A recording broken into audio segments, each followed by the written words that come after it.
Hi, Anderson. Thank you for having me on your show to discuss the controversial situation with the Arkansas Rep Theater's production of God Loves Fags, which drew protest from the infamous Westboro Baptist Church, who was then counter-protested by the Log Cabin Republicans who support the play. Each of these groups obtained the proper permits required by a pre-existing ordinance of the city of Little Rock.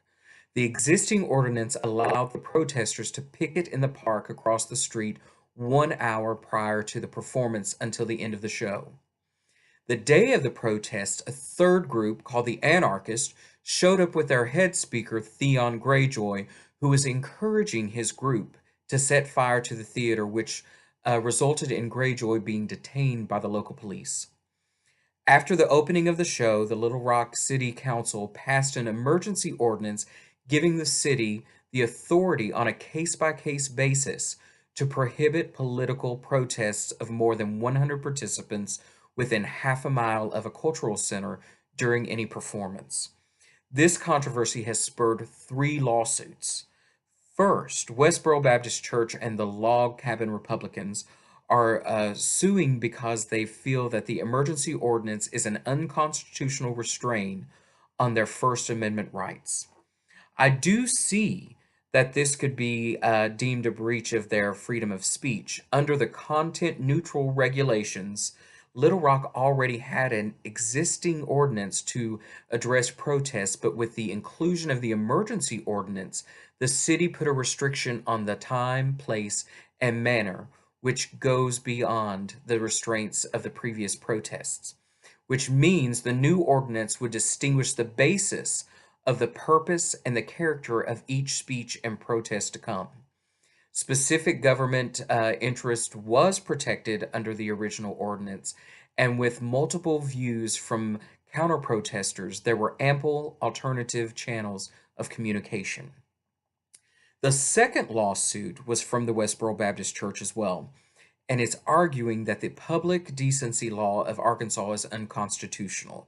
This comes in response to Arkansas's disorderly conduct law, Title 5, Subtitle 6, Chapter 71, and the Statutes 207. Under the clause, using abusive or obscene language or gestures in a public place in a manner likely to provoke a violent or disorderly response could also be known as the fighting word law. However, this does not address an organized protest, which is protesting a play using the very word that is being called into question. Like most fighting word cases, the laws are way too vague and too broad to deem that Westboro broke such a law.